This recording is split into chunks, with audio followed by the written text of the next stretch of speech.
SDPB helps shape South Dakota's future by educating, informing, and inspiring the next generation of thinkers, leaders, and creators. SDPB. Good, useful, and full of wonder.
SDPB serves South Dakota through an interconnected communication system that is on 24/7, 365.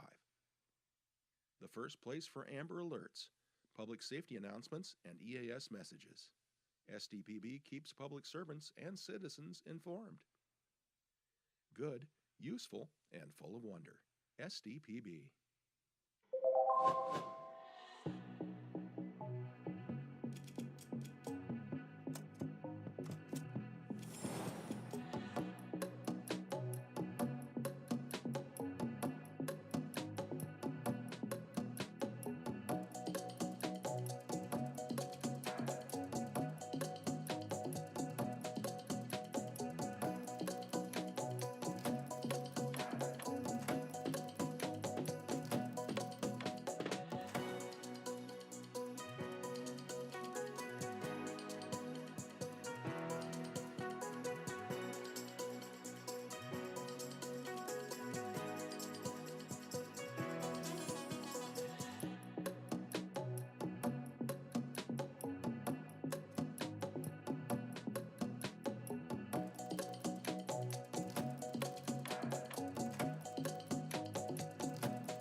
SDPB brings you closer to your government.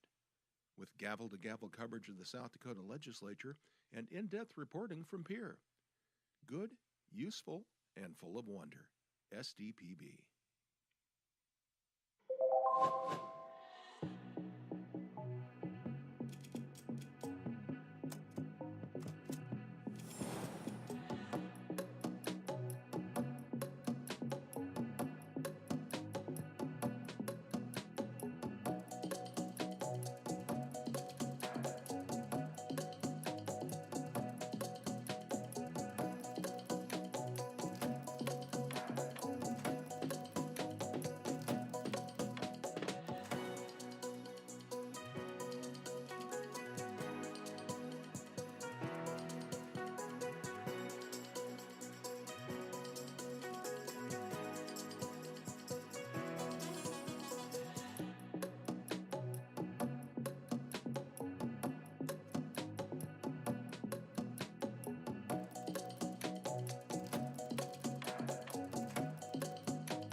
I now call the Executive Board to order.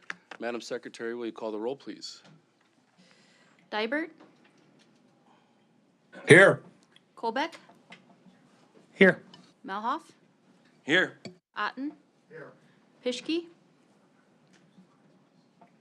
Here. Elward, Here. Gosh, Here. Healy, Here. Heerman, Here. Jameson, Here. Mulder, Here. Odenbach, Here. Larson, Here. Hanson, Here. Carr. Here. Mr. Chair, you have a quorum. We have a quorum. Thank you. All right, I'm just gonna recap the agenda for this morning and we'll get into it. The subcommittee did meet for the Investment Council this morning. We met with the state officer as well as the board president and discussed compensation and some of the performance of the Investment Council. And we're gonna start off this morning with the Investment Council. What we have today is to approve the compensation for our state officer. After that, we're gonna talk about 2 of the summer studies, make some appointments, and then we're going to cover the issue memos that the LRC does. And I think we have 8 that were suggested by the LRC. We can walk through those briefly and pick a few of those. So before we get started, is there any other comments anybody like to make? Okay. And with that, I'd welcome, do we have minutes?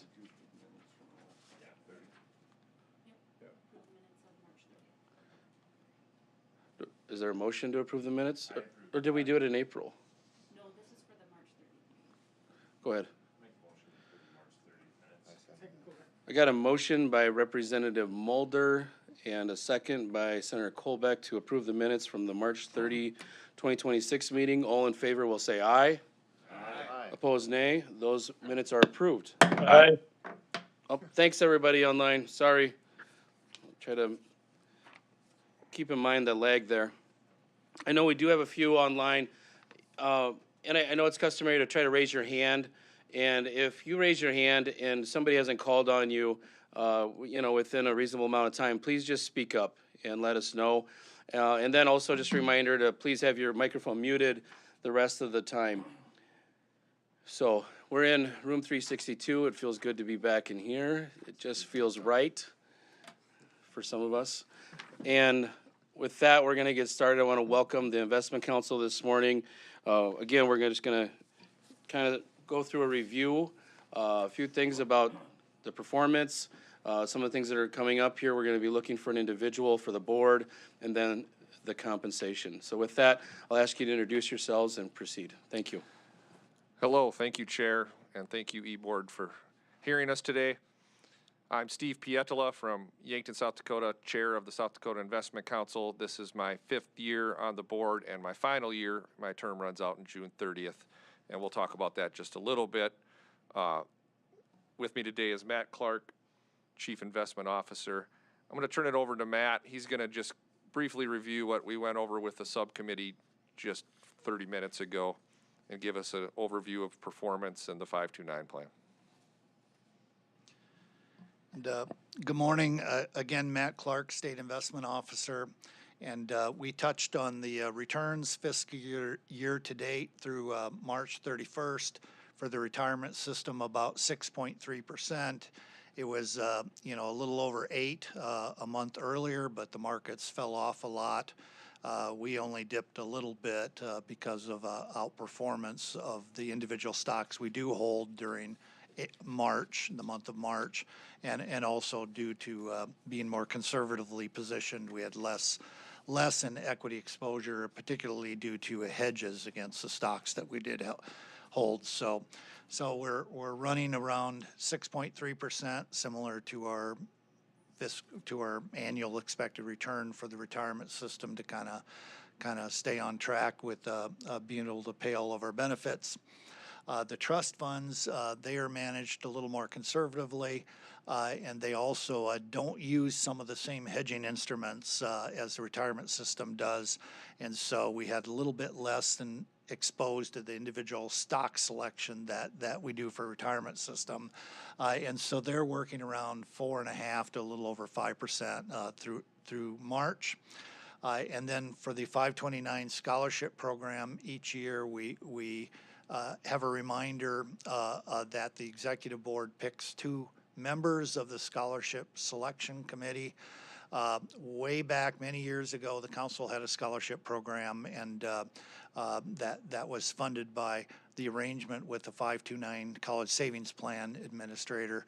And then we opted to get rid of that and asked the executive board and the governor where they wanted that to go, and they jointly determined Dakota Core Scholarship Program, and the amount this year is going to be about $800,000, and that's slipping a little bit every year as our program's losing market share compared to low-cost vendors like Vanguard that advertise a lot and have a lot of scale and cheap cost with their index funds.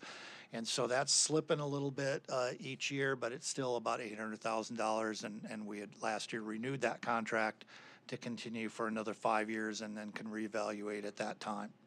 And that was all I was planning for kind of the numbers update. Should we pause, Mr. Chairman, for questions? That'd be great. Do we have any questions from the committee? Can you pull them up online? Is there anybody online? We got a hand up. Senator Larson. I have a question. Go ahead, Senator Larson. Just as you're speaking hi there. Yes, thank you so much, Mr. Chair. Just wondering, as you are speaking and listing out the numbers, is there a PowerPoint that you're referring to, or am I supposed to be looking at a visual, or is there one available? So, Senator Larson, on the e-board webpage on the LRC, there is a presentation, the Investment Council Update, April 14, 2026. It's about 15 pages. Trying to see here, 11. Thank you. I just wasn't sure where to find what was being referred to in the meeting. Okay. All right. Any other questions? Thank you. Representative Heerman. Thank you, Mr. Chair. If I'm understanding this correctly, the long-term expected return is around 5.65%, while the payouts plus inflation total about 6.5%. I'm just curious on that gap, how sustainable that is. Is that due to the downturn, or am I misinterpreting that? Mr. Clark? Yeah, Mr. Chair, if I may ask, if the question is regarding the trust fund exhibits on page 3 and 4, or if the question is regarding the retirement system. Representative Heerman? Representative Heerman, did you catch the question for clarification? Yes, and I'm looking at the attachment now. I'd written these notes the other day, so let me go back and look where I was finding it. I'm thinking page 3 and 4. So that's the trust funds. Excellent. Yeah, Mr. Chairman, if I may. Yes, excellent question on the trust funds.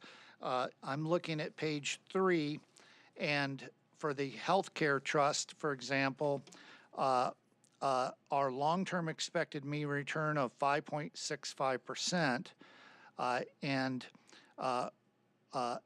we're denoting that based upon the 4% distribution rule for that fund and our projected inflation number. That 5.65% means that we will not be keeping up with inflation if our numbers come through. And so we're going to have to outperform our benchmarks by that, 0.85% on average over time to keep up with inflation, or the trust funds aren't quite going to keep up with inflation. So the implication is either we just accept that, hope that we do better on the returns, or the payout formulas of 4% are reconsidered. And there are times when, let's say, the markets fall a bunch or interest rates are higher, when we make more than the amount to pay the 4% and keep up with inflation. And for example, on this chart, same page, it shows that the fair value for the healthcare trust is $235 million, and we have added $99 million above the 4% distributions for that fund since they were started, way back in like 2002 or so. And we've kept up with inflation and an extra $18.7 million for that fund. So we're ahead of inflation before, because the markets were, cheaper at other times, and we're able to get ahead of inflation then. But based on our projected returns from here, we're going to be giving some of that back and eroding some of that 18 million cushion. And then the Education Enhancement Trust Fund, we're 340 million ahead of where we started on that difference, 40 million ahead of inflation. So we've got some cushion there too.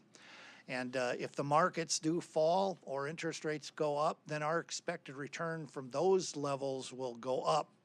And depending on what happens to inflation, then hopefully at some point we can earn, the distribution plus inflation or more. But it ebbs and flows depending on, the markets. Markets are very high now, so the expected returns from here are muted. And if it stays that way, then yeah, we're gonna struggle to keep up with inflation and pay the 4% every year. The 4% is probably too high if we're going to have tough times on an extended basis, but because they were put in place back when, you had a lot higher interest rates and things like that. So I hope that addresses the question. Representative Heerman, do you have a follow-up? Yeah, follow up, please, Mr. Chair. Go ahead. So thank you for answering that question. That was very helpful. And then as far as, if we hit in challenging times, we may need to make an adjustments. What kind of timeline would we be looking at to need to make that decision? Is that, estimating in the next 6 months, in the next year, or what's your comfort level? Mr. Chair, I think it would be realistically, I think it'd be a several year time frame. It was many years, even a couple decades to build up this cushion. And so it would be contemplated, that there's going to be times when we do a little better and times when we do a little worse. And given the cushion that we have and the pain inflicted on the state budget of reducing, those 4% distributions, it would probably be a number of years of falling short without the belief that hey, there'll be good times to offset that. So it would probably be an extended period of time, and then we would probably have to go through, for some of the trust funds, the distributions are in the Constitution, and for some of them, they might be able to be adjusted by statute. And so, I'm guessing it would be a several-year time frame, because we know there's going to be decades when we do better than that and decades worse. And fortunately, we've had the good decades already to give us some cushion. I hope that helps. It's been tried to be a keep steady as she goes type of an approach, where we just stick to that 4%. And in all the years when we're doing a lot better than 4% plus inflation, and people would say, well, can't we just pay extra out of those trust funds? Then I would talk about this same stuff, that there's going to be bad times. There's going to be times when we do a lot worse. We need this cushion to carry us through those times, because we did see tough times right after the financial crisis for a year where there wasn't a distribution made at all. Because if we go below if we fall below the original principal, there can't be a distribution. And so I think we're probably in good shape to just keep doing the same thing, unless, because there is an automatic stabilizer. If we do go below principal in a market crash, there won't be a distribution at all. And I hope that helps. Okay, Representative Heerman? Thank you, no follow-up. Any other questions? Representative Odenbach? Thank you, Mr. Chair. I'd like to just hear your comments on what I'll call your conservative investment philosophy.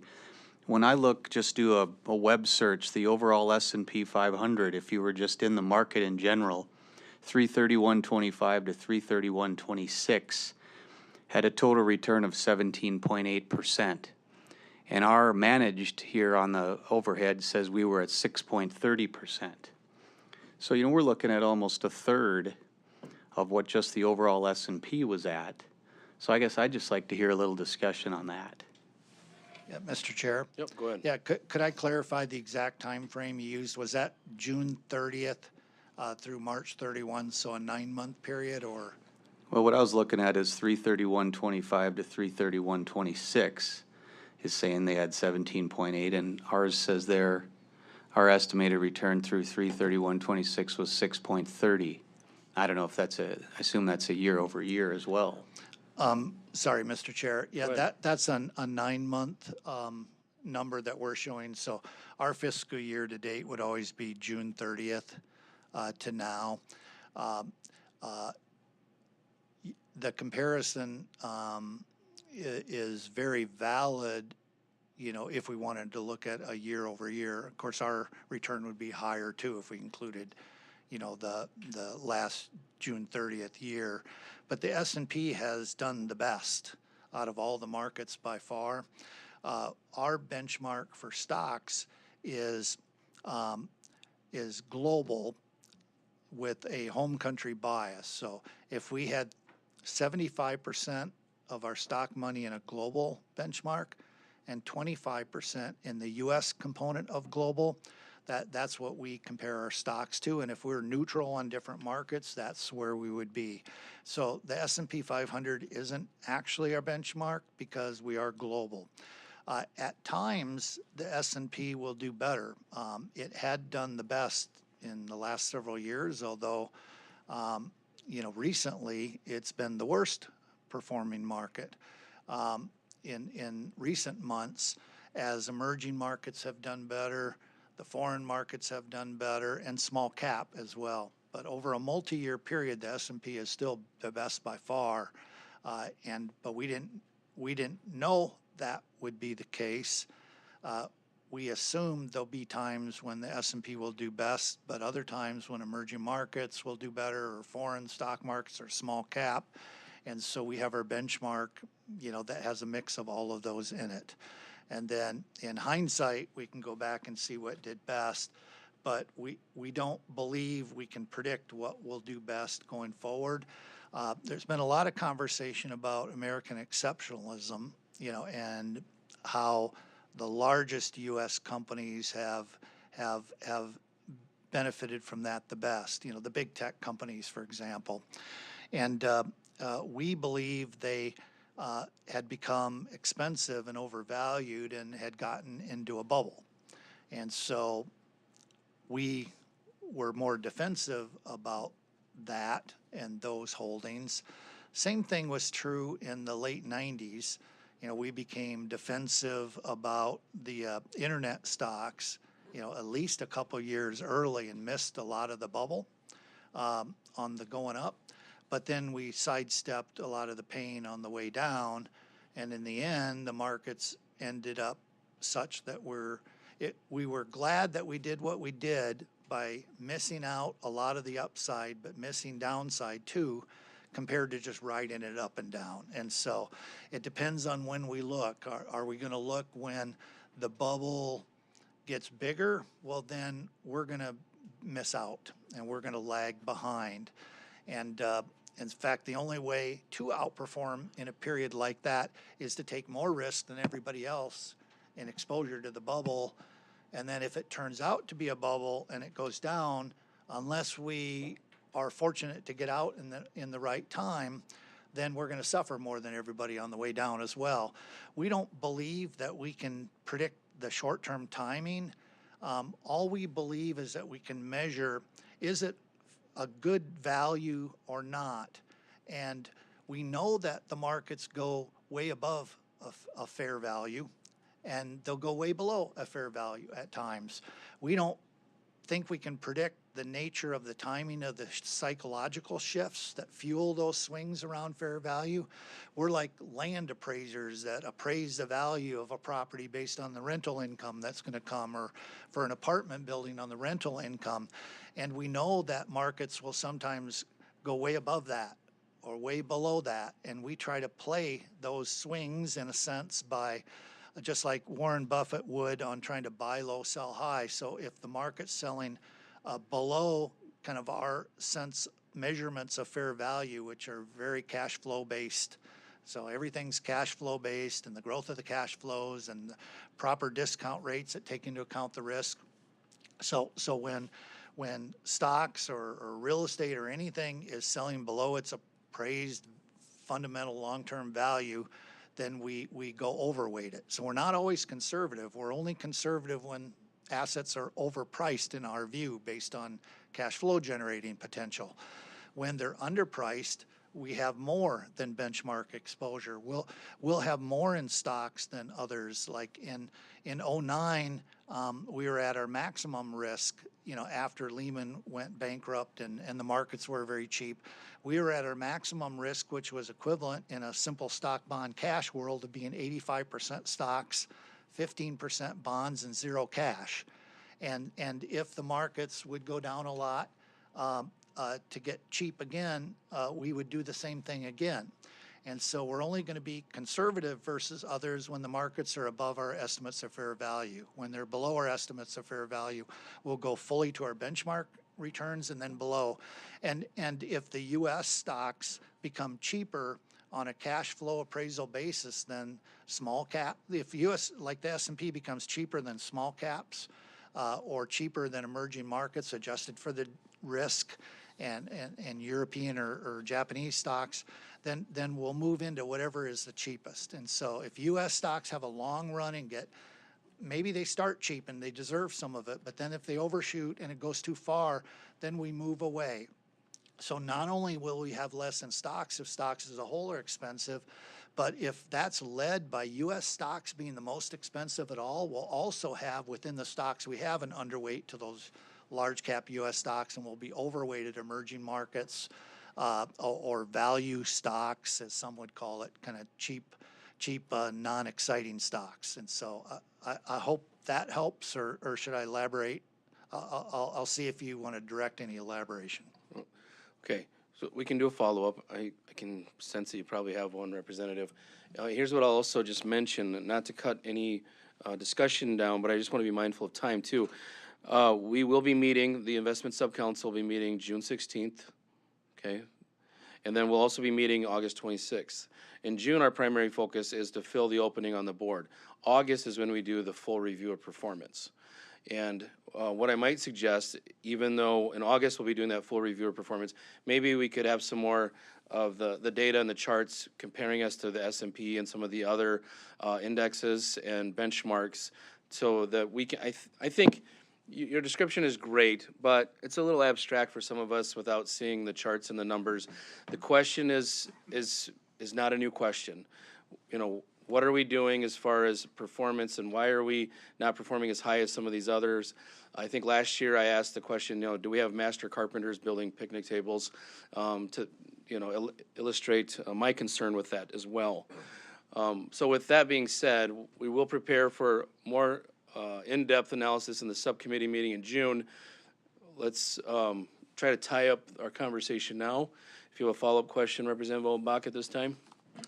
Well, the question, it may be a question, or it may be something, as you said, Mr. Chair, to talk about further at these meetings in June and August, but I think it'd be a good discussion to just help us understand better your stock versus cash allocation in comparison maybe to other states, and what kind of returns we're seeing there. Is, you know, at some point, we are going to get the questions from state employees and from people who have a significant amount of their retirement invested in this. And I understand the need to be conservative when you're talking about, you know, pensions and things like that. We've all heard the horror stories of other states. But when you see just, hey, if we put $1 billion in the S&P and let it ride, we'd have made 17.3, and now we're making 6. You need to just make sure we as the policymakers understand year to year, years go by. It's been 3 years, it's been 5 years, it's been 10 years where we've decided to have this conservative allocation. Is that the wisest way forward? Can we as the policymakers answer to those who are looking to us to say, are you doing your job to make sure we're getting the returns? I think that's a good summary, and so let's prepare for a more in-depth conversation in June and look at that to hopefully address some of those questions about the opportunity cost of our philosophy and some of the investments we've chosen versus maybe something less complicated like, you know, a solid performing index fund. Does that make sense? Yeah, Mr. Chair, if I could. Go ahead. Yeah, we you know, the valuation processes that we use internally, you know, for the state money is very detailed and complicated. But we have simplified versions that we use for some of the foundations that I volunteer to help that closely resemble the complicated work. And that's much easier to go through and perhaps would convey, you know, the understanding that I think you guys might be looking for. And so, you know, I'd be happy to review that at any time. You know, we put together monthly packets every month on for those groups and annual presentations, and we have some charts from ours too that we could walk you through a little bit of like what an investment council member might see that might help you do that. And I'd be happy to do that anytime over a Teams call or in person with any legislator as well. You know, might take a couple hours at least. I tried to do that with a couple people the other day, and we only got through a third of it in a couple hours. But I can try to start off with what you're most interested in. So we're happy to do that at any time, and we do have a lot of materials. Okay. I know online I have Senator Pischke would like to ask a question. Well, thank you, Mr. Chair. Obviously, this is something that we're going to follow up with in June, like you talked about. But just to follow up on the conversation a little bit, I do hold some of the concerns Representative Odenbach brought up as well. But if you look at historically, like Warren Buffett, for example, and Mr. Clark alluded to this, that he's holding a historically high liquidity position on his portfolio as well. And so, and I've heard comments from the Chair of Appropriations, Senator Otten, about how there is, you know, headwinds coming before us as well. So I think that there is going to be a pullback, and I appreciate Mr. Clark and his perspective as well. I think that something is coming here in the future, and so I don't disagree with his position. And so, but yeah, getting more numbers and charts in front of us so we can explain that to our voters would be good as well. So, but I'll refrain from questions for now and hold those till June. Thank you, Mr. Chair. Okay, thank you. So I just want to wrap up this conversation and let all the members know you are welcome to sit in on the Investment Council subcommittee meeting, even if you're not on the subcommittee, and participate. If you have any other suggestions for Mr. Clark and some materials we'd like to see for June, please let me know. And let's move forward to the Representative Odenbach. I just would say, to wrap it up, I thought you put it well. You said the opportunity costs of our philosophy. And I think if we do revisit this, to maybe take a look at the last 5 years, for example, and say, okay, we were very conservative as we saw the run-up, but as Senator Pischke said, okay, maybe we're then better insulated if there's a downturn. We should look at that over the last 5 years to make sure we understand, well, what were the opportunity costs that were foregone because we decided to be as conservative as we were, as we look at these trends that we now try to predict in the future. So that was well said. I appreciate that. And I know we had that discussion last year too, and I expressed this similar concern to say, we keep preparing and preparing for this recession, and the opportunity cost to that and to the returns is at some point, the aggregate of that outweighs if we just absorbed whatever hit we would take if we were investing, maybe a little less conservatively from your perspective, I guess. All right, with that, we're going to move on. Let's talk about the, I guess I'll leave it to Mr. Piatella to move forward, but I want to get into the compensation piece here. If you have Yes. anything else you want to hit before that? No, thank you, Mr. Chair. There is some slides for your reference about the next council member, just some background that you might consider as you select the person to fill my term. And then we also included some background information on compensation methodology on pages 8 through 11 that we reviewed in more detail with the subcommittee. So you'll note on slide 7 that we made a recommendation to the executive board that the 2027 compensation be comprised of the 2026 base salary increased by state salary policy and continuation of the investment performance incentive plan. So that was what we brought to the subcommittee. Okay, thank you. Any questions? Any questions online? No questions. Okay, so we're at the point where there was a recommendation made by the Investment Council Board regarding the compensation for our State Investment Officer, Matt Clark. We need to make a formal motion today and have a roll call vote. I'd entertain a motion at this time. Senator Melhoff? Mr. Chair, yes. I would move that the total compensation for the State Investment Officer for fiscal year 2027 be comprised of the fiscal year 2026 base salary increased by the state salary policy and continuation of the investment performance incentive plan with any earned incentive to be paid following completion of the audit. Second. Okay, I have a motion by Senator Melhoff, seconded by Senator Otten. Any other comments on that motion regarding the compensation plan?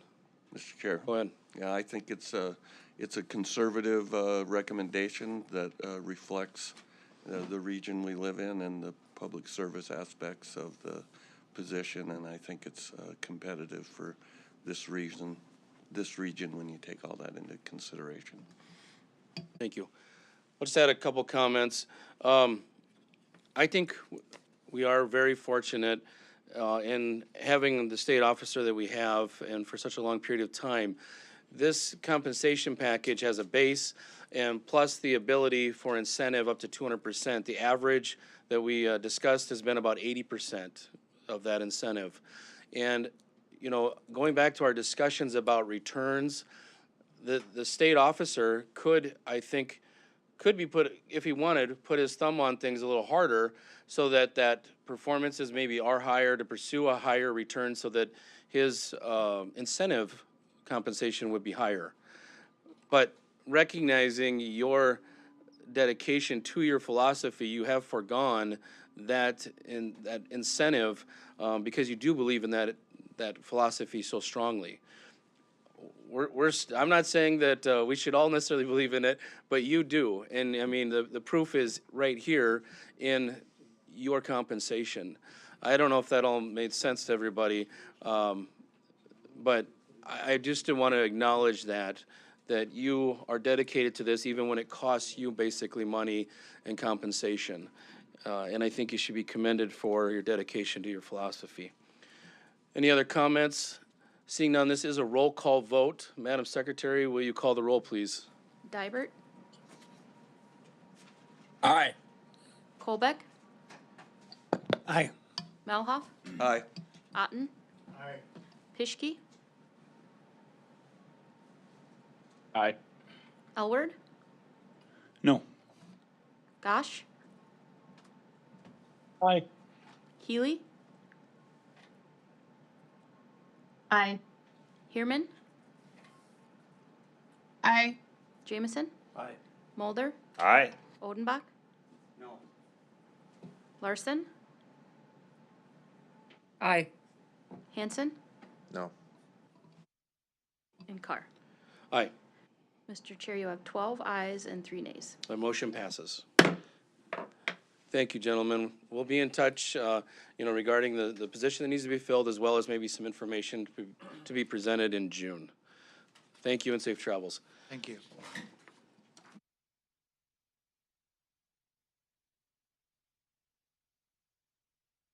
At this time, we're going to move to the Executive Board Summer Studies, the interim studies. We have 3 that we have chosen to do this year. They were all, I believe, bills that came through the legislative process. We're going to deal with 2 of those today, Senate Bill 15 and Senate Bill 89.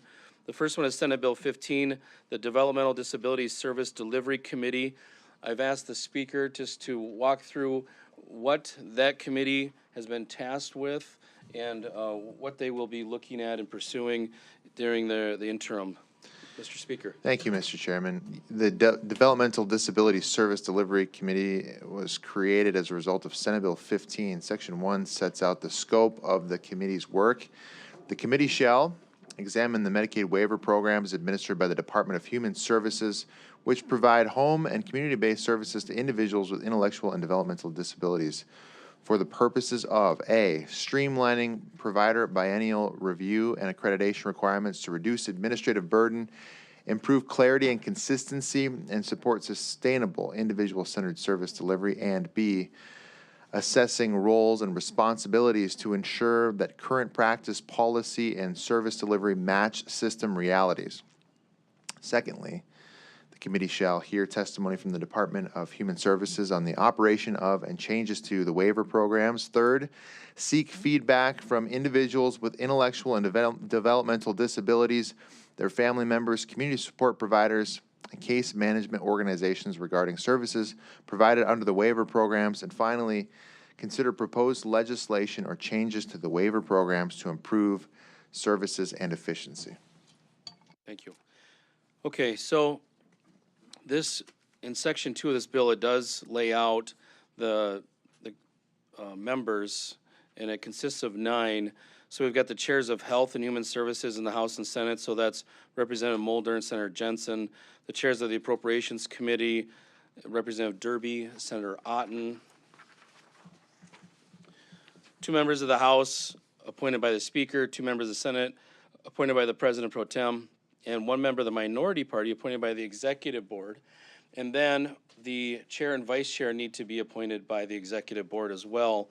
I've chosen to appoint Senator Nelson and myself to this committee as my 2 appointees. Mr. Speaker, would you please let the committee know who you've chosen? Yeah, the speaker's appointing Representatives Baxter and Van Diepen. Okay. So there's 8 of our members for this committee, and we have 1 that the Executive Board needs to appoint. And I'd open it up for some discussion or a nomination to appoint, a motion to appoint. Representative Mulder? Mr. Chair. Okay. Sorry. Are you okay if I go online to Yeah, Senator Healy? you're fine. Or Representative Healy? Representative Healy, go ahead.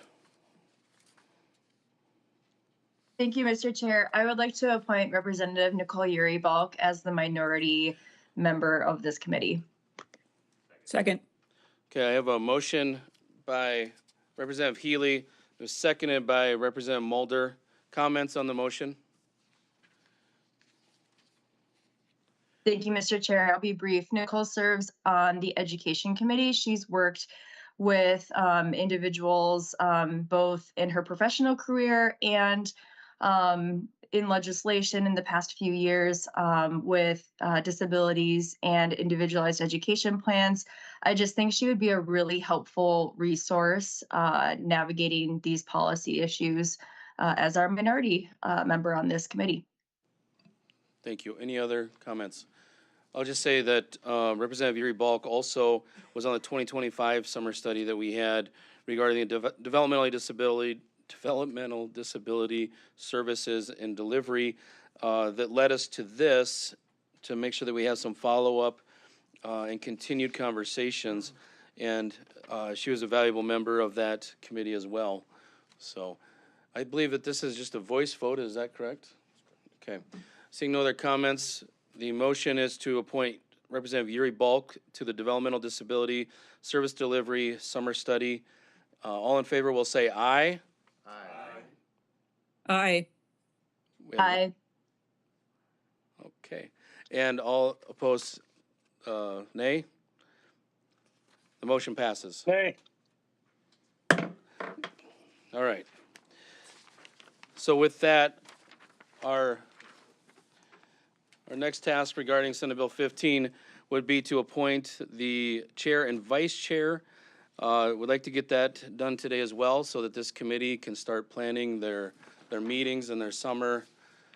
So any discussion, we'll open it up for chair and vice chair of this committee.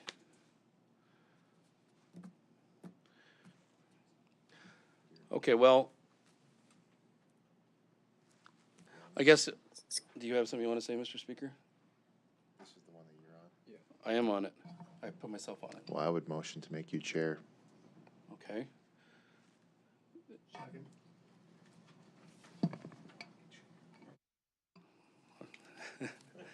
Well, let me, I'm gonna make a comment, or unless, is that all right first? Yeah. I will say, when I came here 10 years ago, I sat in this room and I didn't even really fully understand what was happening as far as service providers for developmentally disabled. And as we went through this process to the state government, looking at these different departments and agencies, I always had that philosophy to look for how do we prioritize who should be the focus of our energy, our resources. And this is one that really rose to the top for me, and I've been really fully engaged for 8 years. I'm happy to assist in leadership to see this through. That is why I put myself on the committee. I hope my wife doesn't find out. And I do, so I do believe in this, and the Senate Bill 15 as well is something that I brought forward. So I'd be happy to lead it and see it through, and appreciate you making the motion. Any other comments? Do you want me to do these individually? Okay, we'll just do a voice vote for the chair. All in favor will say aye. Aye. Opposed, nay. The motion. No. Thank you, Representative Gosh. The motion does pass, though. We got to address vice chair. Is there any motion for vice chair? Mr. Chair, Representative Odenbach? I nominate Mulder, Representative Mulder. Second. We have a motion by Representative Odenbach, seconded by Senator Melhoff to nominate Representative Mulder. Comments? I think he's engaged in this issue, and I think he'll do a good job. Any other comments? Seeing none, the appointment for vice chair is a voice vote. All in favor will say aye. Aye. Aye. Opposed, nay. That was a rinky endorsement over that. The motion passes. Glad we didn't have to do a roll call. Okay, we're going to move on to Senate Bill 89, the Emergency Medical Services Funding Task Force. Mr. Speaker. Thank you, Mr. Chairman. The Emergency Medical Services Task Force was created as a result of Senate Bill 89. The task force is instructed to examine mechanisms to fund counties and municipalities for the provision of emergency medical services as an essential service. Number 2, examine policies for ambulance service payments, including reimbursement standards for Network Emergency Medical Services. Number 3, seek input from relevant stakeholders on the provision of emergency medical services as an essential service. Number 4, provide to the Executive Board, no later than November 1st, 2026, a report containing findings and recommendations for the legislative proposals related to the funding of emergency medical services in the state. And number 5, review planned expenditures of the Rural Health Transformation Program and evaluate opportunities to incorporate the funds into emergency medical services funding strategies. Task force shall meet no more than 5 times during the 2026 interim. Thank you, Mr. Chair. Well, thank you. And so in section 2, it does also describe the makeup of the membership. It describes the Chair of Health and Human Services for House and Senate, Representative Mulder, Senator Jensen, the Chairs of Taxation Committee, Representative Elward and Senator Peterson, 4 members of the House, 1 of whom must be a member of the minority party appointed by the Executive Board, and 3 members of the Senate, 1 of whom must be a member of the minority party appointed by the Executive Board. If the chairs of a committee are unable to serve, then we would choose somebody from those respective committees. And I'll open it up for any comments from the chairs of Health and Human Services or Taxation. Representative Elward. Thank you, Mr. Chair. Just talking a little bit before this committee, I will not be able to do this committee justice. I would like to recommend Representative Hughes, who is the Vice Chair of Taxation in the House. And I will add, I did reach out to Representative Hughes. I haven't heard back. I did notice on this sheet, though, he did not put down that he would not be able to serve. But in the, if it happens that he cannot, I would have a recommendation after that as well. But I would like to go with him for now. Okay. Is it all right if I just have some discussion and then kind of come back and maybe recap where we're at as far as members instead of taking and voting on Hughes right now at this time? All right. Representative Mulder, I know that you had a comment as the Chair of Health House. Yes, thank you, Mr. Chair. I as well, considering my placement on SB 15, a full-time job, and everything else that goes along with being a South Dakota State legislator, this issue of rural EMS is not one that I'm engaged in on a daily basis or weekly basis even, because I live in Sioux Falls. So I too, I don't think I would do this committee justice, and I know we're looking at placing somebody off the health committee. I do believe Representative Fosness has talked to the bill's prime sponsors. They've had a conversation, and I think he showed interest as well. Just his healthcare expertise in working in rural South Dakota in the Northeast area would be a great recommendation as well to replace that position. Appreciate the recommendation. We got online a few comments. Representative Healy, go ahead. Thank you, Mr. Chair. Healthcare. I think this is a pretty obvious statement to make, but I would like to see Representative Eric Emery on this board as the minority member. He obviously, as we all know, he represents tribal EMS and also runs the Rosebud Sioux Tribe Ambulance Service.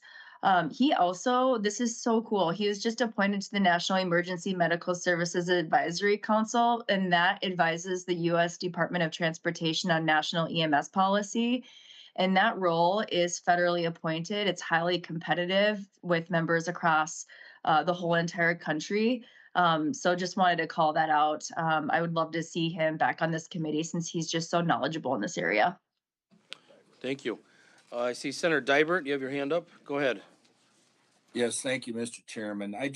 As we walk through this, I'm really happy to see Fosness and some of the other recommendations because they're in the areas that of most concern. We're heavily weighted currently on the membership in the Sioux Falls metro area, and I want to make certain that we get West River, the northwest of the state, and the south central state part of the state where we have rural issues. We get some people from those districts on this board, and I just ask that we consider that as we move forward. with our choices. Thank you. Thank you. I see Representative Heerman. Go ahead.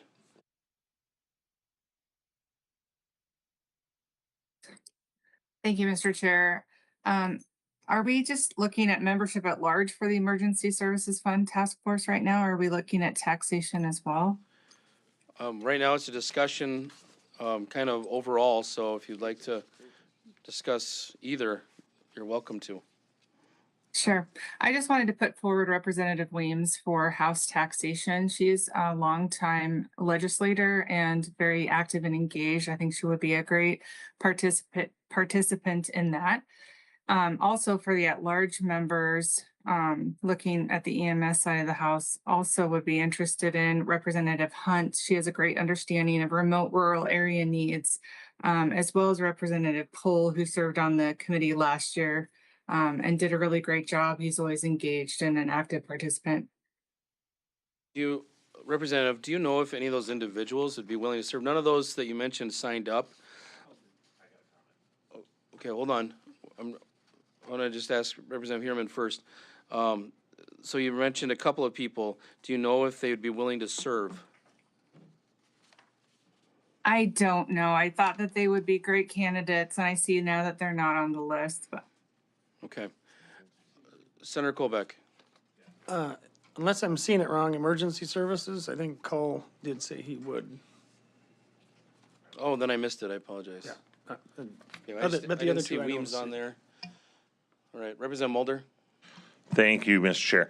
Yeah, I'm just pulling up an email that I received, and I think everyone in this room received from Senator Reed, who has been doing some pre-work as he was a prime sponsor of this bill, gauging interest of members. And he kind of did run down, well, he did run, not kind of, he ran down a summary here of some of the recommendations that he thought would, I believe he's had conversations and they thought they would serve. So I think in particular, I'm looking at the House at-large members that he has there that includes Representative Hunt and her contributions of what took place, and then Representative Call for some continuity there as well. But I would encourage you guys to go look at that email for further names that he has. Okay, Senator Melhoff, and then I'll go to Senator Pischke. Mr. Chair, thank you. I would also note in conjunction with the remarks from the previous speaker that Representative Weems did reach out directly to express interest in that emergency board. Okay, thank you for sharing that. Senator Pischke. Thank you, Mr. Chair. I probably did not officially put my name in the hat for anything that you guys have in front of you, but after thinking about this more, if you would like another person from the Senate, I'd be willing to serve on this. I have a pretty good connection to the EMS person in charge of EMS here in Del Rapids, and just wanted to express I'm be willing to serve if you would like to put me in that position. Okay, thank you. Senator Otten. I see that I am, yes, I would like to serve on this. We've been studying this in Lincoln County for some time and fairly familiar with it, but I am on the page of finding a solution this time. Enough, we've studied this, and we just need to find a remedy for it. Okay. So we've had some pretty good discussion based on the comments, and here was my thinking. I'm just going to touch on the Senate side, and then I'll let the speaker or somebody else talk on the House side. On the Senate side, so we already have Senator Jensen as the chair of health. I have Senator Peterson as the chair of taxation. That's in the bill. And then we are able to appoint 3 members, one of which is the minority party.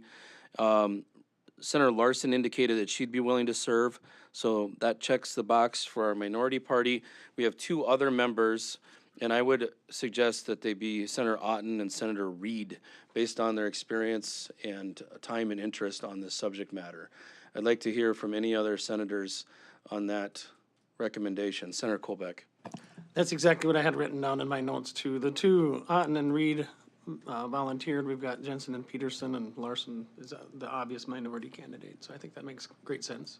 Good mix, in my opinion there. Senator Dybert, you have a comment? Well, I don't see any representation from the rural western part of the state on the Senate side. Do we know that the two chairmen are interested? Have we spoken to them? I have not reconfirmed with them since, discussing the bill during session. So, I figured you'd probably bring this up, and I saw Senator Voigt, but we are limited to just 3 members total. I guess if Jensen or Peterson did not want to serve, we could see, consider Senator Voigt for that West River representation. Well, I think it kind of depends, if I may, Mr. Chairman, on the House membership. There's a lot of rural areas that aren't represented on the Senate side, so I just want to make sure they're considered. Thank you. Understood. Okay, so there's some comments from the Senate side. I'm just gonna kind of open it up for House discussion and let you guys,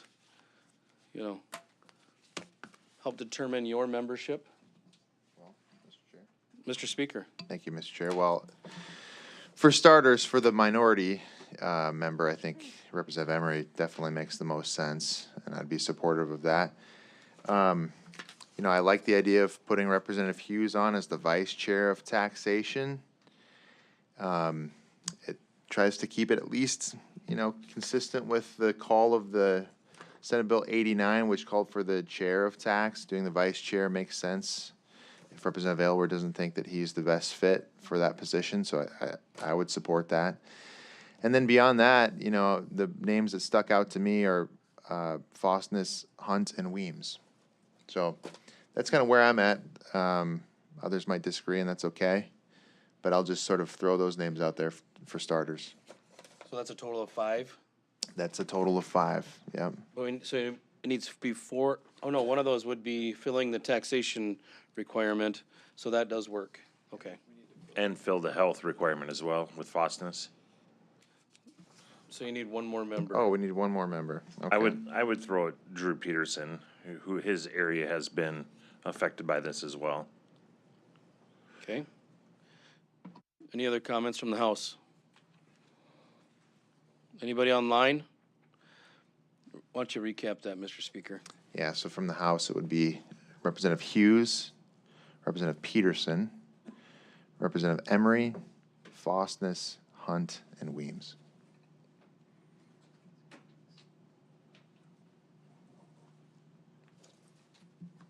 Okay. No last chance for comments online? Well, I guess I'm gonna look for a motion, and I think we can just list all of these members. Okay. If that works. You wanna do that? Sure. So there's 1, 2, 3, 4, 5 Senate members. Okay. Mr. Chair, I would make a motion to appoint the following senators to the Emergency Services Funding Task Force. Senator Jensen, Senator Otten, Senator Reed, Senator Larson, and Senator Peterson. And then from the House of Representatives, Representatives Hughes, Representative Peterson, Representative Emery, Representative Fosness, Representative Hunt, and Representative Weems. Okay. I have a motion by Representative Hansen, seconded by Representative Jameson. Further comments on the motion? Seeing none, this is a voice vote. All in favor will say aye. Aye. Aye. Opposed, nay. The motion, the motion passes. Okay, as far as chair and vice chair of that, it is not spelled out in the bill that the E-Board selects those, so typically we leave it to the committee. If we're all comfortable with that, let the committee choose their chair and vice chair. Okay. And we're going to talk about issue memos next. I'm going to ask Jacob Carlson from the Legislative Research Council to walk through the suggested issue memo ideas based on the different conversations, priorities that you saw from bill drafts, et cetera. Maybe you could just tell us how you came up with the list, first of all, and then just touch on them. Good morning, Mr. Chairman, members of the E-Board. Jacob Carlson, Senior Research Analyst with the LRC. So there's essentially two big categories amongst these 8 issue memo topics. The first 3 were were proposed summer studies that members had put in at the end of session. At the last E-Board meeting, the E-Board decided to have these possibly considered as issue memos as opposed to summer studies. The last 5 were proposed by staff. And so it seemed all of these, to a certain extent, have roots in in some of the conversations that we were having over the course of session. With number 1, dealing with the property insurance issues for school districts. 2, again, coming on the heels with the property tax conversation that we've been having and the local district, school district local effort analysis, how those levies are calculated, how various school districts, especially the school districts that do not receive state aid, collect revenues outside the funding formula that exceed the local need in, as defined in state law. Number 3, from Senate Bill 215 on the secured digital ballot system pilot program. Number 4, down there, talking about the taxes that are being paid by disability, individuals with disabilities, seniors, low-income households, veterans, other groups, and then also detailing the existing tax relief programs that are available to these vulnerable populations. Number 5, an overview of hyperscale data centers and the effects that these data centers are going to have on public utilities and other resources. Number 6, artificial intelligence use in government, how artificial intelligence is currently being used in state government and local government, as well as any actions from other states that could be deemed appropriate for responsible implementation. Number 7, on expungement and the sealing of criminal records. And then number 8, on Missouri River water pipelines, more on the focus because there was a previous memo that dealt with the rights. This one is going to deal more with the permitting process issues that come from interaction with the PUC, eminent domain, other things like the practical implementation of getting these pipes in the ground and functioning. So those are the 8 that have been proposed by both legislators and staff as worthy of possible research over the course of the summer, and I am available to answer any questions that you might have. Thank you for covering those. I'm going to open it up for some discussion. Senator Colbeck. Question. Are any of those in the 8, do you as LRC staff see one of them as, or 2 of them or 3 of them as something that you just couldn't tackle? Or do all of these have a avenue to success? In terms of issue memos, I think that I would say that I think 3 might not necessarily fit the concept of the issue memo very well for a couple of reasons. One, I think if you look at what the memo or what the detail itself says, where it says the memo would address security, technology, equipment, statutory changes and potential costs associated with establishing the pilot program, the only thing that we could really detail in the issue memo would be the statutory difficulties. And that's not necessarily something that necessarily needs to be dealt with in an issue memo. If there are members that think that this is something that is worth pursuing, that could be a research request ultimately, or even a bill request, where they have staff go through and actually find these, work with the Secretary of State's office, work with auditors, work with the stakeholders to find the appropriate outlet to actually craft this pilot program. Because it seems a little counterintuitive to say that a pilot program needs to be detailed out in a memo when the whole purpose of the pilot program is to do the research itself.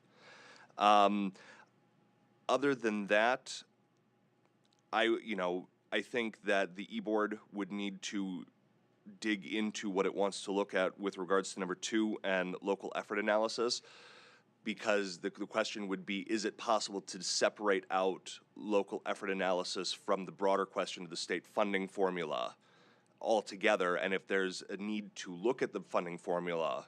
And I staff the both education committees, and that seems to be somewhat of a reoccurring complaint that the funding formula has some issues that could be relooked at. So is it possible, so that's something that the E-Board should consider, is it possible to have a coherent and concise look at local effort without dealing with the broader effects that come with the funding formula altogether? Other than that, I would think that the other 6 would be, they should be good research efforts on the part of staff. Okay, any other comments or questions? Representative Odenbach. Well, thank you, Mr. Chair. Well, when you poll the public, property taxes has been the #1 issue, and we dealt with it in part this last session. But I have long said, and I think many here would agree, until we get to the costs that school districts are causing, that's the root of the high property taxes. So one, the property insurance issue, something I've heard from, and I know many others have, and that is one of the big cost drivers. And #2 as well, the local effort.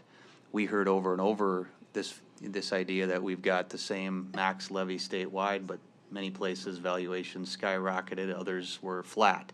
And that was the big contributor to these huge disparities that we saw. So if we could get some more guidance on those to help us then in the coming years do better bills that directly address those 2 issues, I just think those are huge. And then to me, the last 2 honorable mentions would be this Missouri River water deal. That's never going away as we grow, and data centers' effect on public utilities. And I think we can learn a lot just from looking at what other states' examples have been, but making sure we've got something right there for us on that issue, that's not going away either. But I do think 1 and 2 are huge as far as the cost drivers. That's the biggest issue for the public, which is these public schools and what it costs. Okay, Senator Otten. Well, I'd concur on 1 and 2. I think that is something that we need to dig in. As far as the hyper data centers, I would stick artificial intelligence with that. I don't think you can do one without the other one. Okay, any other comments online? I have a comment. I just wanted to throw out a little bit of insights on and support for #4, the tax incidents for vulnerable populations. I know that we have spent so much time talking about property tax relief, and like the good representative from Spearfish pointed out, it's very, very big issue in our state, and we did a lot with it this last session. However, in my district, 40% of people don't own property. So it's leaving a big percentage of the population out of the conversation. And I would like to know how, over the long term, we can think about everybody in the entire tax picture in addition to what we had been discussing this last session. So I just throw my support behind #4. Thank you. And I see Senator Dybert has a comment. Yes, thank you, Mr. Chairman. On #2, one thing that I think is very important is to understand the impact of current legislation and future legislation on those schools that don't receive state aid. I think with Senate Bill 245 this year that we may have done some unique things there to those districts. So I think 2 is very important. I would say that #8, maybe we're a little off course. We have a water board. We have permitted some of the western pipelines with future use permits.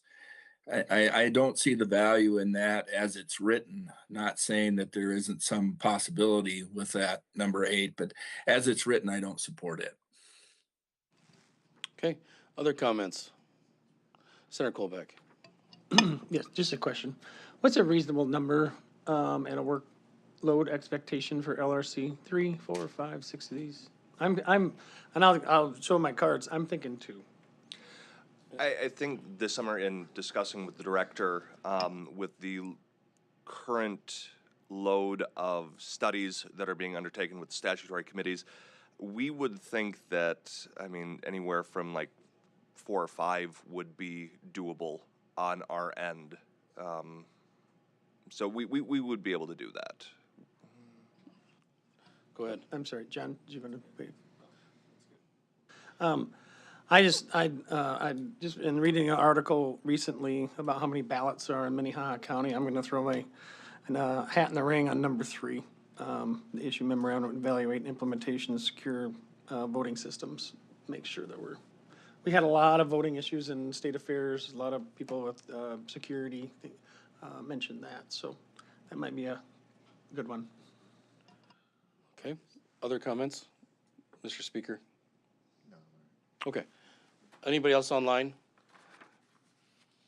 I'm just gonna briefly make a few comments about the issue memorandum and the process and the value.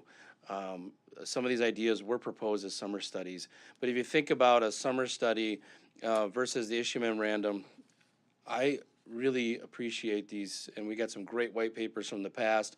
I remember the Big Mo, that totally blew me away, that Anna Madsen wrote up.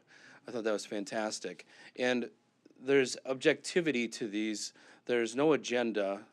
These are put together to provide us with the data so that hopefully addressing relevant topics allows future legislators to help make decisions and guide them as we go through the policy process. A summer study, a lot of times, we've got elected officials, everybody has a bias. You also have lobbying force and testimony, all driving an agenda. The issue memos have no real agenda other than the direction that we give to the researchers on what to provide us and look into. I see a lot of value on a couple of these topics. I'm going to agree with 1 and 2.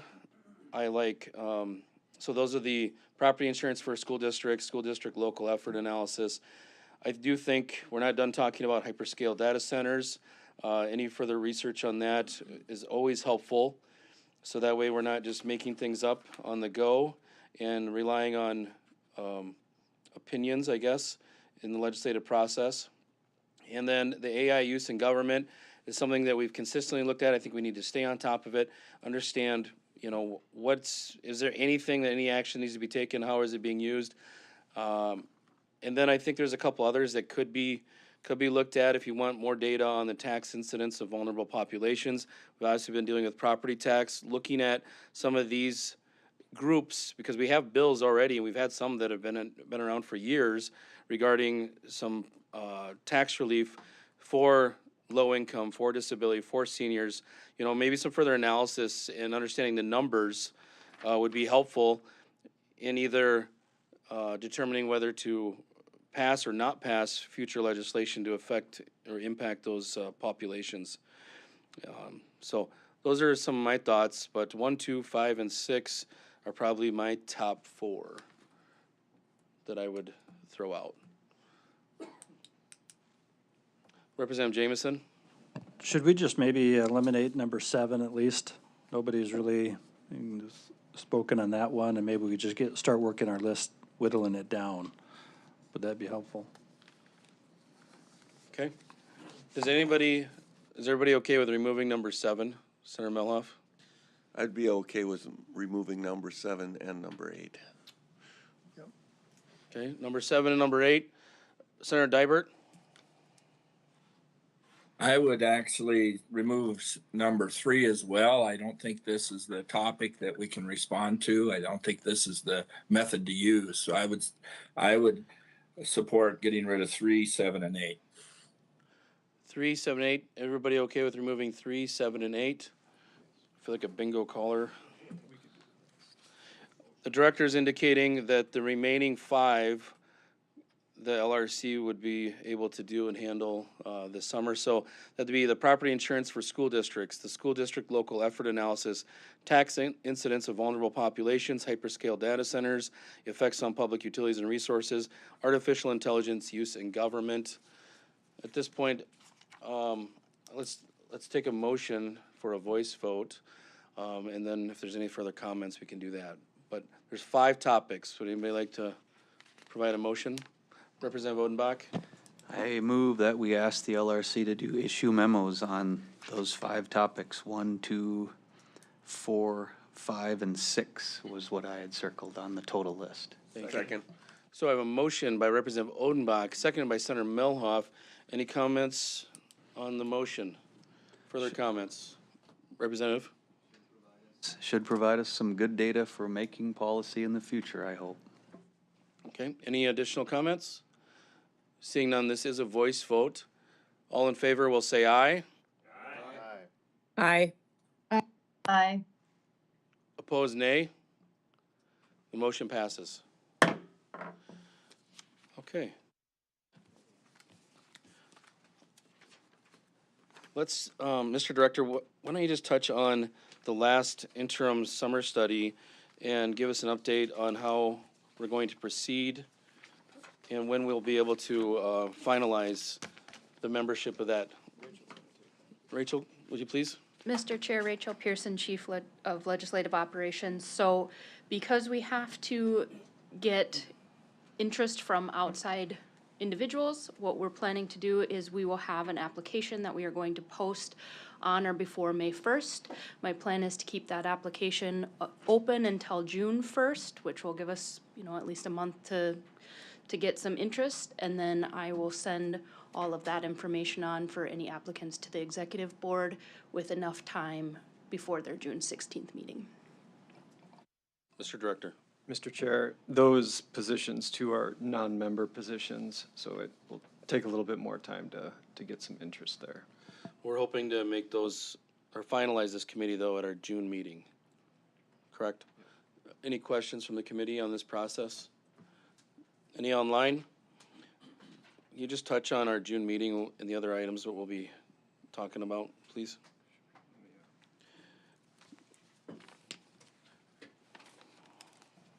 Mr. Chair, John McCullough, the Director of the Legislative Research Council. We have an appointment to the Uniform Law Commission set for the June meeting, potentially a technology subcommittee meeting.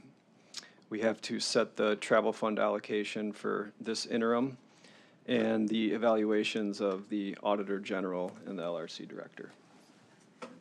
And the Investment Council appointment as well. Yep, we talked about that one a little bit. So any questions about that, or as we prepare for that next meeting and some of those appointments? Representative Elward. Thank you, Mr. Chair. I didn't know if it was appropriate to bring it up today with the investment counselor, if it'd be one of the next couple meetings, but I had a constituent reach out to me. I think she reached out to some other representative senators as well, as far as the investment council goes and employees and the structure within it and some things that have gone on. So my question to you or anybody else is, would there be, a subcommittee that would be more appropriate to talk about that at, or one of those other meetings? And again, it's revolving around employees within the investment council and some things that have been brought to my attention. Yeah. I think either the June or August meeting, let me look at what we'll have time for, but I think it is something that we can bring up. I'd rather do it during the subcommittee. We have a little more time and we can plan that accordingly. Is that? Thank you. Okay. Any other comments online? Can you pull up your folks online? Before we, we part, we have no further business in front of us today. And I just want to thank everybody for their time and the preparation for this meeting. I'm looking forward to the issue memos as well as some of these task force getting going this summer. Any other comments before we leave? Senator Colbeck. Where are those that one that Anna Matson wrote, those white papers, where are they stored, archived? Mr. Chair, Senator Colbeck, those are on our website. If you look under references, there's a tab for issue memos. So I'm in my LRC and I'll get with you on the side. We don't need to take people's time on that. I'll talk to you after. Sounds good. There's some really great white papers in there. Especially, we have a lot of candidates out there running for office, and one of the things I always ask is, well, how do I prepare? What can I look at? I would look at some of those white papers. You make it through the primary.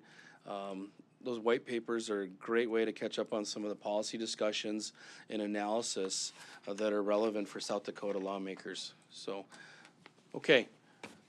Seeing no other comments, I'd entertain a motion to adjourn. I have a motion by Representative Odenbach, seconded by Representative Jamison to adjourn.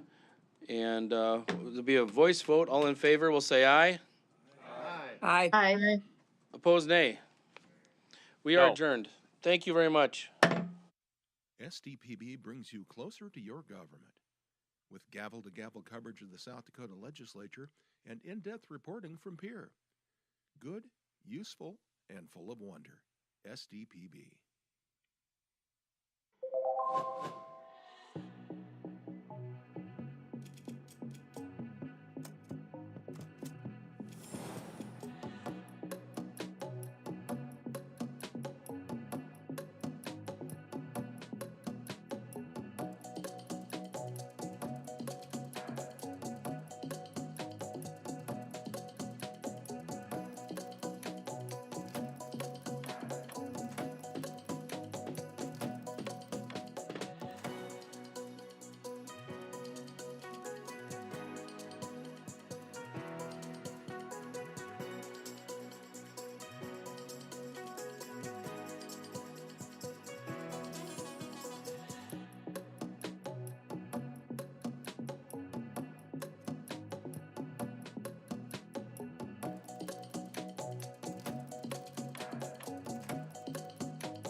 From early learners to lifelong students, SDPB inspires curiosity through trusted educational programs and resources for every stage of life. Good, useful, and full of wonder. SDPB.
When South Dakotans need reliable information, SDPB is there providing updates and coverage that keep our communities safe and connected.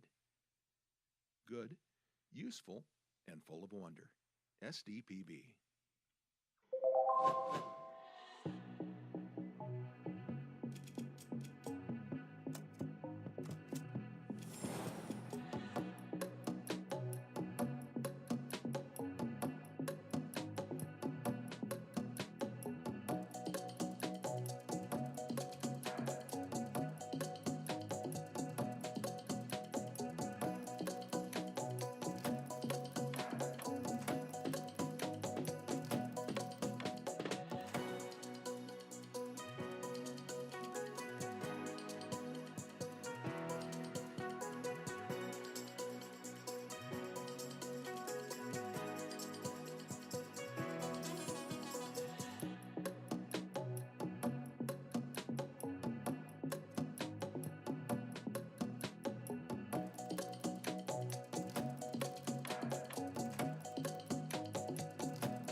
SDPB celebrates South Dakota's student athletes with live coverage of SDHSAA state championships, sharing the excitement of hometown heroes.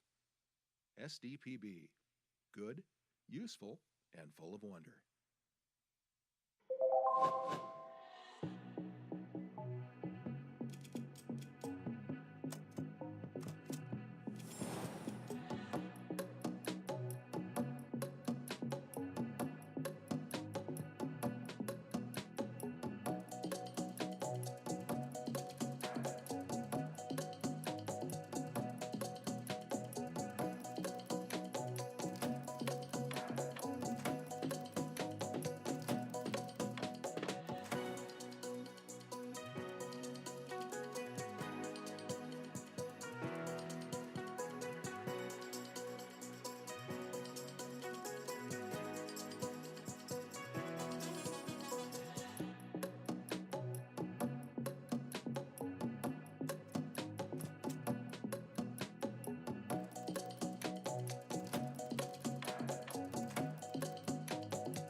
From choir to debate to theater, SDPB shines a spotlight on South Dakota's talented students through SDHSAA All-State Fine Arts Programming. Good, useful, and full of wonder. SDPB.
Every day, SDPB connects South Dakotans with stories that inform, inspire, and bring us together.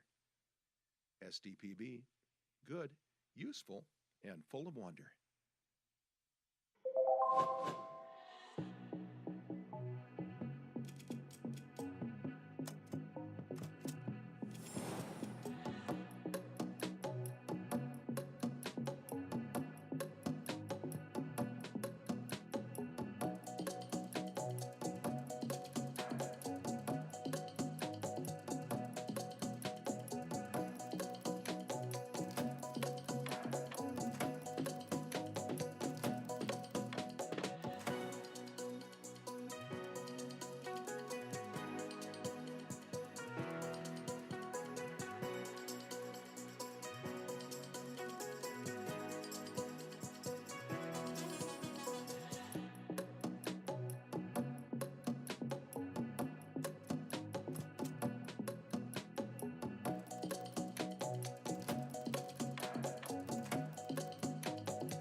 SDPB is your home for fact-based journalism, connecting South Dakotans with news they can trust and stories that matter. Good, useful, and full of wonder. SDPB.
From children's programs to in-depth documentaries, SDPB sparks curiosity and lifelong learning in every South Dakotan.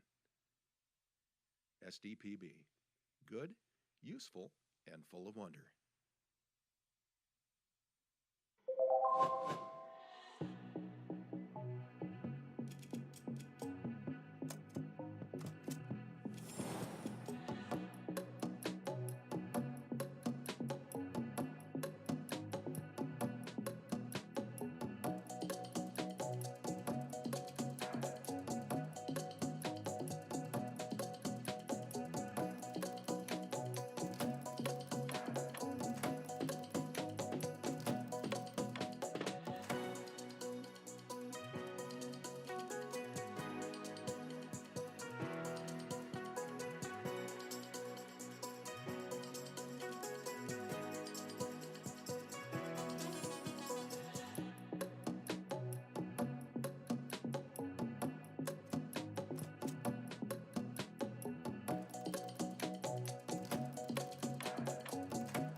SDPB brings South Dakotans together, telling the stories that unite small towns, big ideas, and the people who make our state shine. Good, useful, and full of wonder. SDPB.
SDPB shares the voices and experiences of South Dakotans, preserving our stories, our culture, and our sense of place.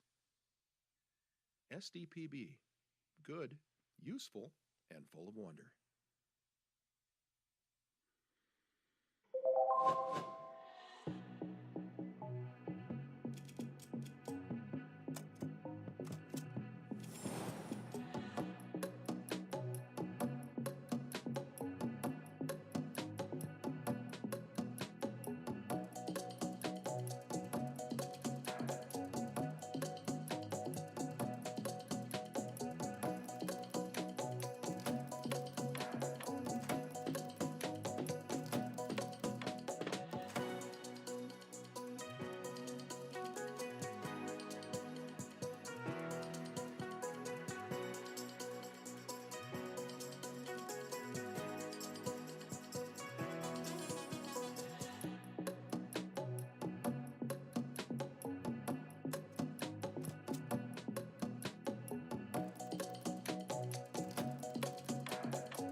As South Dakota's public media network, SDPB serves everyone with transparency, integrity, and commitment to open access. Good, useful, and full of wonder. SDPB.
SDPB helps shape South Dakota's future by educating, informing, and inspiring the next generation of thinkers, leaders, and creators. SDPB. Good, useful, and full of wonder.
SDPB serves South Dakota through an interconnected communication system that is on 24/7, 365.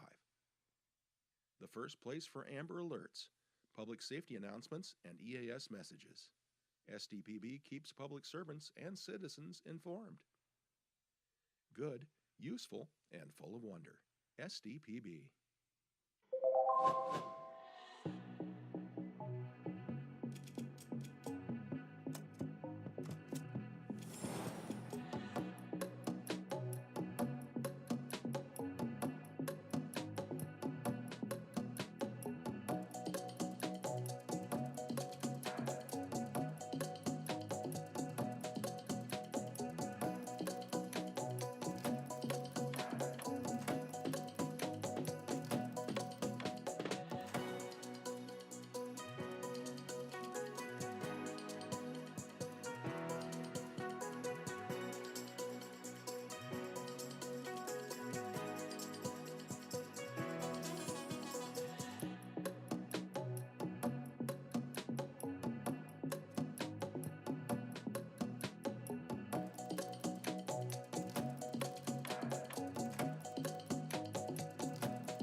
SDPB brings you closer to your government.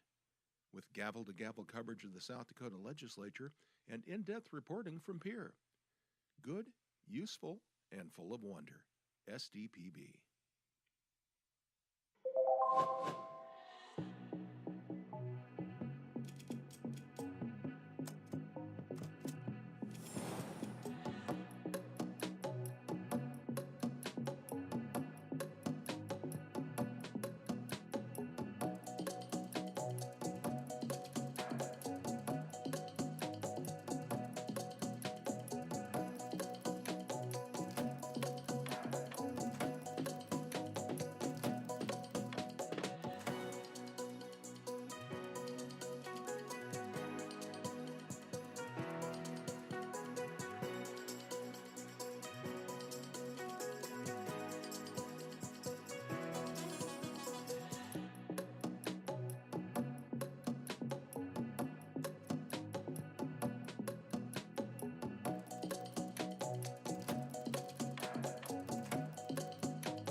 From early learners to lifelong students, SDPB inspires curiosity through trusted educational programs and resources for every stage of life.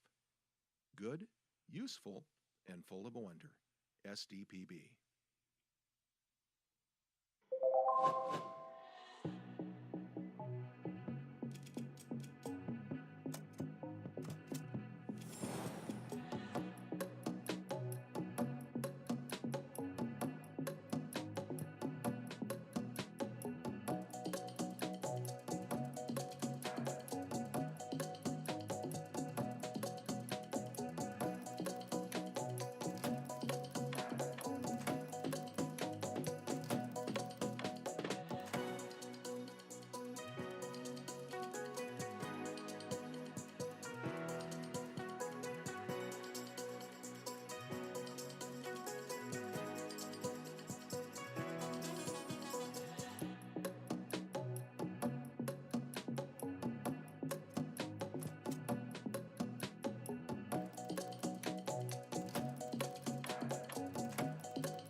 When South Dakotans need reliable information, SDPB is there providing updates and coverage that keep our communities safe and connected. Good, useful, and full of wonder. SDPB.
SDPB celebrates South Dakota's student athletes with live coverage of SDHSAA state championships, sharing the excitement of hometown heroes.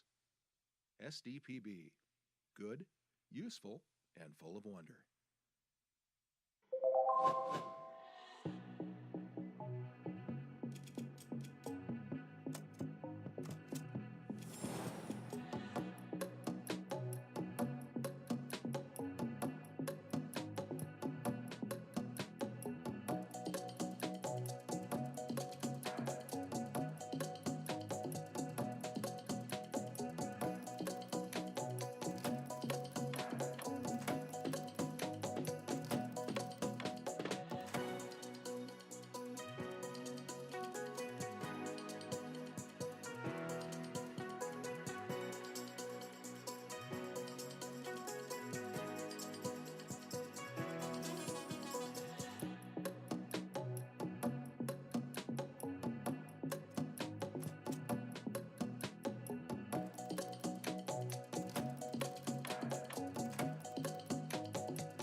From choir to debate to theater, SDPB shines a spotlight on South Dakota's talented students through SDHSAA All-State Fine Arts Programming.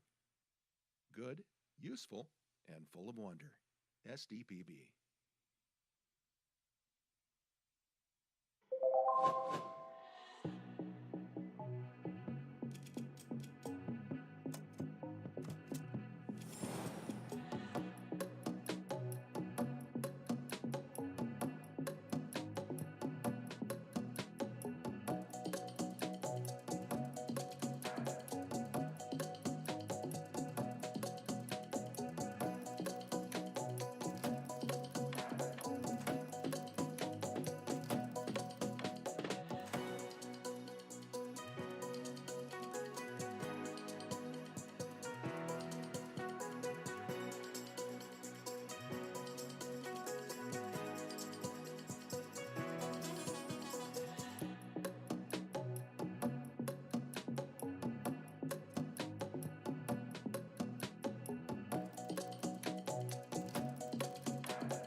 Every day, SDPB connects South Dakotans with stories that inform, inspire, and bring us together.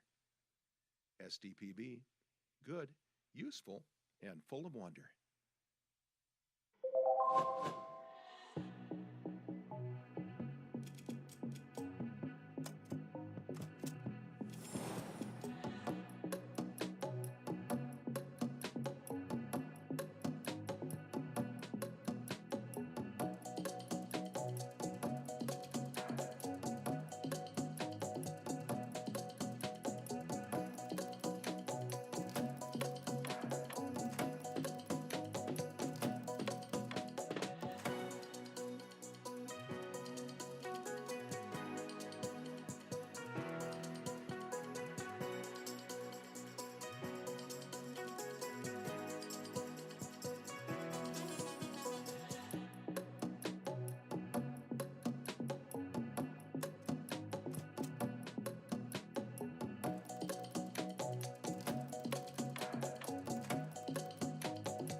SDPB is your home for fact-based journalism, connecting South Dakotans with news they can trust and stories that matter. Good, useful, and full of wonder. SDPB.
from children's programs to in-depth documentaries, SDPB sparks curiosity and lifelong learning in every South Dakotan. SDPB. Good, useful, and full of wonder.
SDPB brings South Dakotans together, telling the stories that unite small towns, big ideas, and the people who make our state shine. Good, useful, and full of wonder. SDPB.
SDPB shares the voices and experiences of South Dakotans, preserving our stories, our culture, and our sense of place. SDPB, good, useful, and full of wonder.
As South Dakota's public media network, SDPB serves everyone with transparency, integrity, and commitment to open access. Good, useful, and full of wonder. SDPB.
SDPB helps shape South Dakota's future by educating, informing, and inspiring the next generation of thinkers, leaders, and creators. SDPB. Good, useful, and full of wonder.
SDPB serves South Dakota through an interconnected communication system that is on 24/7, 365. The first place for Amber Alerts, public safety announcements, and EAS messages. SDPB keeps public servants and citizens informed. Good, useful, and full of wonder. SDPB.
SDPB brings you closer to your government. With gavel-to-gavel coverage of the South Dakota legislature and in-depth reporting from Pierre. Good, useful, and full of wonder. SDPB.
From early learners to lifelong students, SDPB inspires curiosity through trusted educational programs and resources for every stage of life. Good, useful, and full of wonder. SDPB.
When South Dakotans need reliable information, SDPB is there providing updates and coverage that keep our communities safe and connected. Good, useful, and full of wonder. SDPB.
SDPB celebrates South Dakota's student athletes with live coverage of SDHSAA state championships, sharing the excitement of hometown heroes. SDPB. Good, useful, and full of wonder.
From choir to debate to theater, SDPB shines a spotlight on South Dakota's talented students through SDHSAA All-State Fine Arts Programming.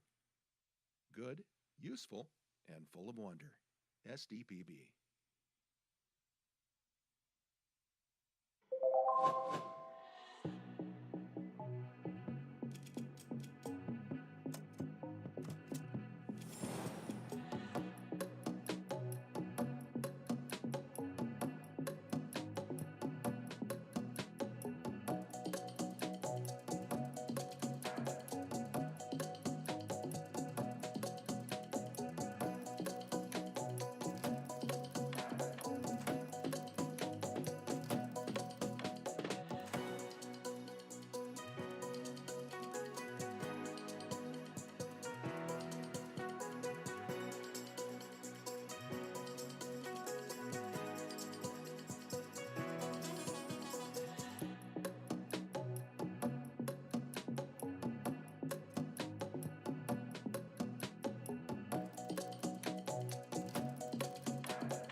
Every day, SDPB connects South Dakotans with stories that inform, inspire, and bring us together. SDPB, good, useful, and full of wonder.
SDPB is your home for fact-based journalism, connecting South Dakotans with news they can trust and stories that matter.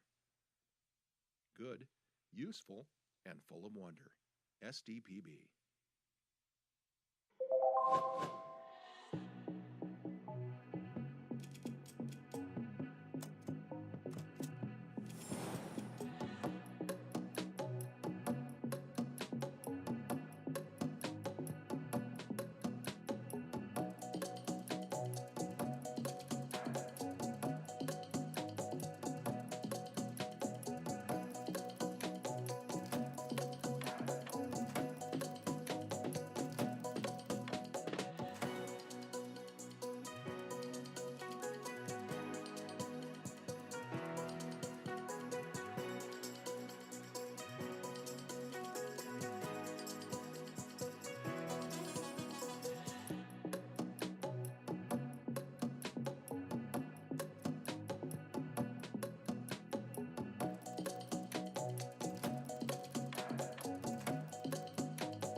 From children's programs to in-depth documentaries, SDPB sparks curiosity and lifelong learning in every South Dakotan. SDPB. Good, useful, and full of wonder.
SDPB brings South Dakotans together, telling the stories that unite small towns, big ideas, and the people who make our state shine. Good, useful, and full of wonder. SDPB.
SDPB shares the voices and experiences of South Dakotans, preserving our stories, our culture, and our sense of place.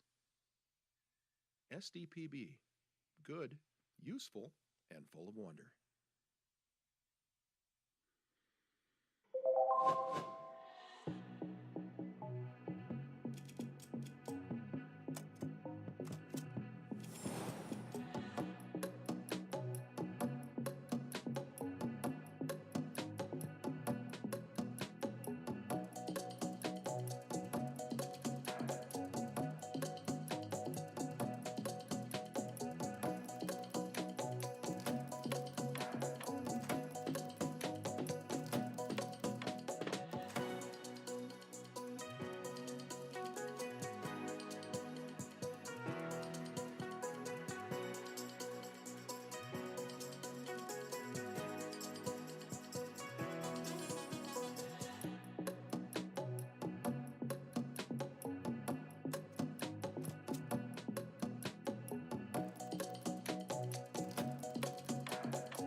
As South Dakota's public media network, SDPB serves everyone with transparency, integrity, and commitment to open access. Good, useful, and full of wonder. SDPB.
SDPB helps shape South Dakota's future by educating, informing, and inspiring the next generation of thinkers, leaders, and creators. SDPB. Good, useful, and full of wonder.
SDPB serves South Dakota through an interconnected communication system that is on 24/7, 365. The first place for Amber Alerts, public safety announcements, and EAS messages. SDPB keeps public servants and citizens informed. Good, useful, and full of wonder. SDPB.